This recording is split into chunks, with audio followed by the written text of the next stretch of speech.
Good morning साथियों।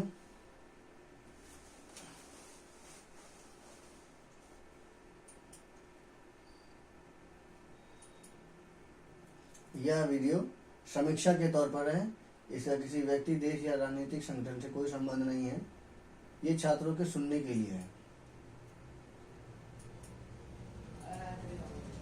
इतिहास बोध की दिशा में सार्थक पहल। एनसीईआरटी द्वारा कक्षा 7 की सामाजिक अध्ययन की नई पुस्तक exploring society India and beyond part 2 में किया गया संशोधन केवल पाठ्यक्रम परिवर्तन नहीं है, यह उस वैचारिक जड़ता को तोड़ने की कोशिश है जिसके दशकों तक भारतीय इतिहास को आधा अधूरा, चयनात्मक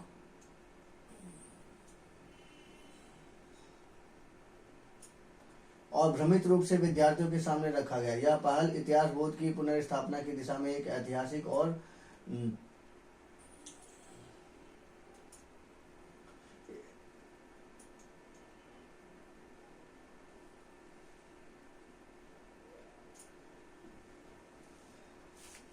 साहसिक और ऐतिहासिक कदम है। स्वतंत्रता के बाद भारतीय इतिहास लेखक पर एक खास वैचारिक प्रभुत्व हावी रहा। इसके अंतर्गत मध्यकालीन भारत के आक्रमणों को या तो संक्षेप में प्रस्तुत किया गया या उसे साम्राज्य विस्तार और आर्थिक लूट के सीमित दायरे में रखा गया। मंदिर विध्वंस, धार्मिक उत्पीड़न, गैर मुसलमानों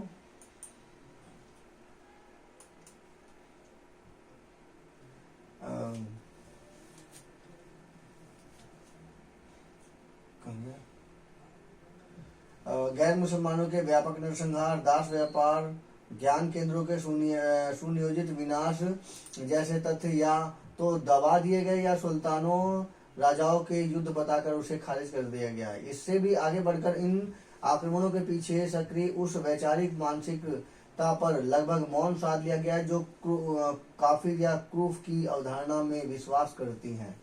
ये इम्पोर्टेंट पॉइंट है। क्रूर काफिर आपस में कहते रहते हैं, उस धारणा पर जो विश्वास करता है उस पर वो मौन साध लिया गया है। नतीजा यह हुआ कि इतिहास का एक निर्णायक और पीड़ादायक पक्ष पीढ़ियों तक छात्रों के समझ से बाहर ही रहा। एनसीईआरटी की मुख्य नई पुस्तक इतिहास को किसी वैचारिक सुविधा के अनुसार नहीं बल्कि प्रमाणिक स्रोतों और ठोस ऐतिहासिक संदर्भों के आधार पर प्रस्तुत किया करती है। सच तो यह है कि सांप्रदायिकता नहीं बल्कि बौद्धिक ईमानदारी का परिचायक है। इस पुस्तक की एक महत्वपूर्ण उपलब्धि यह है कि यह भारतीय इतिहास के दिल्ली और उत्तर भारत केंद्रीय दृष्टिकोण की सीमाओं से मुक्त करती है। इसमें काकतीय, चालुक्य, पल्लव, होयसल, पूर्वी गंग, ब्रह्मपाल जैसे वंशों के साथ साथ भंजा, गुहिल, कलचुरी, मैत्रक, मोखरी, शिलाहार, सोमवंशी, तोमर और चौहान जैसे अनेक राजवंशों के योगदान को भी समुचित स्थान दिया गया है। इस पुस्तक में मंदिर स्थापत्य को केवल पूजा स्थल या धार्मिक प्रतीक भर मानकर नहीं देखा गया है, बल्कि इसे मध्यकालीन भारतीय समाज की शिक्षा, कला, विज्ञान और सामुदायिक जीवन के जीवंत केंद्र के रूप में प्रस्तुत किया गया है। वेलूर हैलावीडु के होयसल मंदिरों के अद्वितीय सूक्ष्म नक्काशी हो या फिर एलोरा के कैलाशनाथ मंदिर, ये सभी उन तकनीकी दक्षता, स्थापत्य ज्ञान और सौंदर्य बोध के ठोस प्रमाण है जिस पर भारत की सभ्यता सदियों तक खड़ी रही।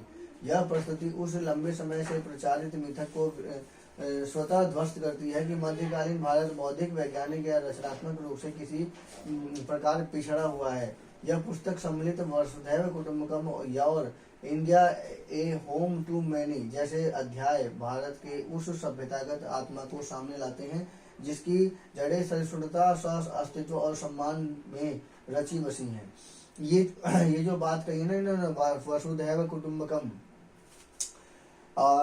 इसमें एक नेगेटिव पक्ष भी है कि वैसे तो सच यही है कि हमारा जो देश है वो वसुधैव कुटुंबकम के आधार पर ही है, लेकिन एट प्रेजेंट जब आबादी बढ़ गई है तो आप देख रहे हैं कि अमेरिका में अभी टैरिफ वार हो रहा है। उसके पीछे के अंदर की बात ये है कि वो टोटल का टोटल वो ईसाई कंट्री के रूप में उसे घोषित कर रहे हैं, कन्वर्ट कर रहे हैं। तो वो वसुधैव कुटुंबकम वहां तक तो ठीक है कि वो आप अलग अलग देशों से हमारे देश में आए और वहां पर निवास करें, क्योंकि India a home to many यानी कई लोगों के घर वहां पर आके रह सकते हैं।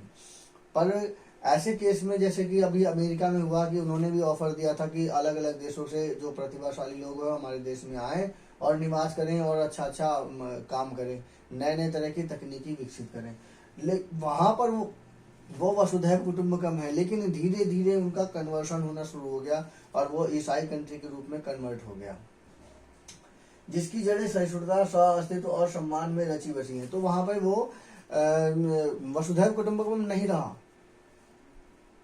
जबकि हमारे देश में पहले जो था वसुधैव कुटुंबकम का मतलब ये था कि अलग अलग देश के लोग आए, लेकिन धीरे धीरे सामाजिक स्तर हम लोगों का इतना गिर गया कि लोगों के व्यवहार, विचार और सभी चीजों पर उसका पूरा तरह असर पड़ रहा है। आज हमारे यहाँ पर 150 करोड़ की आबादी में कुछ गिने चुने ही प्रतिभाशाली व्यक्ति ही उभर के आ रहे हैं। ये है आपका वसुधैव कुटुंबकम। क्या फायदा ऐसे वसुधैव कुटुंबकम का कि हमारे देश में से प्रतिभाशाली सारे खत्म हो जाएं और वो कूड़े कबाड़े जो है आकर के जो है रह रहे हैं। उस कूड़े का करेंगे क्या? वसुधैव कुटुंबकम का मतलब वहां पे बदल जाता है। प्रतिभाशाली लोगों को अमेरिका अपनी ओर इनवाइट कर ले रहा है, तो वहां पर वसुधैव कुटुंबकम इंडिया रहा कहाँ? हमारे तो यहाँ सारे के सारे बेकार जो लोग होंगे वही रहेंगे। यानी 150 करोड़ में एक भी प्रतिभाशाली इतना योग्य मिल ही नहीं रहा है। गिने चुने अब उभर करके आ रहे हैं जब से जो प्रतिबंध लगा है, या वहां पर जो है इंडियनों के साथ जो कुछ दुष्व्यवहार पिछले 20 सालों से होने लगा है, तब वो धीरे धीरे करके वो इंडिया में वापस आ रहे हैं और उन्होंने अपनी टैलेंट को यहाँ पर दिखाया है। तब जा करके वो वसुधैव कुटुंबकम की बात थोड़ी थोड़ी हमारे को लगा कि हाँ हमारा देश कुछ बढ़ के आ रहा है। तो ऐसा नहीं है कि हर चीज का पॉजिटिव पक्ष है, हर चीज का नेगेटिव पक्ष भी होता है। अब यहाँ पर जिसकी जड़ें सहिष्णुता, सह अस्तित्व और सम्मान से रची बसी हैं, यहूदी पारसी समुदायों को न केवल शरण देना बल्कि उन्हें सम्मान, सुरक्षा और सामाजिक स्वीकृति प्रदान करना भारतीय समाज की ऐतिहासिक परंपरा रही है। जी हाँ, यहाँ पर अलग अलग समुदायों को मिला देना एक हमारे देश की सामाजिक प्रथा रही है, परंपरा रही है। लेकिन कई बार ऐसा भी हुआ है कि इसका ठीक उल्टा हुआ है। हमने अपने आप को बुलाया है तो थोड़े दिनों में ये भी उंगली उठी है कि भारत कोई देश है ही नहीं। भारत समझ लो 3 अलग अलग देश हैं, उनको जोड़ रखा है। कहते हैं कि उत्तर भारत टोटल जो है पंजाब वाला जो पूरा एरिया है वो ईरान इराक तक एक जैसा ही है, और कुछ कहते हैं कि पूर्वी भारत वाला ये जो एरिया है वो टोटल जो है वो अलग पड़ता है, उनकी विचारधारा अलग बन जाती है, और जबकि दक्षिण भारत वालों की विचारधारा अलग बन जाती है। तो यहाँ पर वो वसुधैव कुटुंबकम कहाँ रह गया? कहने के लिए वो देश बन गया, वो तो वसुधैव कुटुंबकम रहा ही नहीं। देश की तो पहली डेफिनेशन ही ये है कि वो पूरा एक हो, हर चीज में एक हो। जैसे चीन का एक भाषा हो, एक विचारधारा हो। तो यहाँ तो वो वसुधैव कुटुंबकम की बात रही ही नहीं की। आज जो जितने भी दंगे हो रहे हैं उन सभी के पीछे ये वसुधैव कुटुंबकम वर्ड ही है, जिसमें हमने तो सोचा कि भाई वो लोग हमारे देश में आकर रहें, बसें और अपना काम करें। उन्होंने उसे दूसरे ढंग में ले लिया कि ये हम तो इन पर आक्रमण कर रहे हैं, उनसे छीन करके सामान खाते हैं, तो हम इन पर आक्रमण कर रहे हैं, हम इन पर शासन कर रहे हैं। तो वो वसुधैव कुटुंबकम क्या रह गया? उनको इस हिस्ट्री को, इस कहानी को उन्होंने जाकर के अपने देशों में लिखा है, तो लोगों ने ये सोचा कि हमने इनको अटैक ही करके खाया है। मतलब समझे? तो यहाँ पर वसुधैव कुटुंबकम का सेंस रहा ही कहाँ। नई पुस्तक में जोड़ा गया कि इंडिया एंड हर नेबर्स अध्याय में पाकिस्तान के संदर्भ में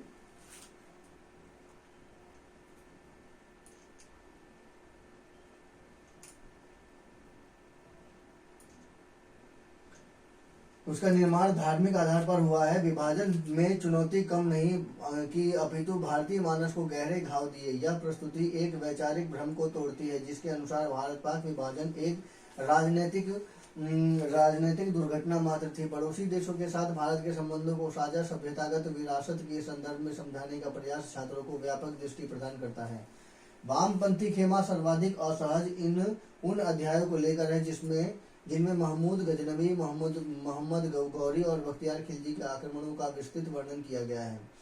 कारण स्पष्ट है कि क्योंकि पहली बार विद्यालय पाठ्यक्रम में इन आक्रमणों को उनकी वास्तविक वैचारिक पृष्ठभूमि के साथ प्रस्तुत किया गया है। गजनबी के 17 आक्रमण, सोमनाथ मंदिर का विध्वंसक, मथुरा और कन्नौज के देवालयों का नाश, बड़े पैमाने पर नरसंहार और स्त्री पुरुषों का दास बनाकर गजनी ले जाना, ये सब अब कथा नहीं बल्कि ऐतिहासिक तथ्य के रूप में सामने आए हैं। अल उतबी, अल बिरूनी, फिरदौसी जैसे समकालीन फारसी स्रोत स्वयं स्वीकार करते हैं कि गजनबी अपने अभियानों को काफिरों के विरुद्ध जिहाद मानता था।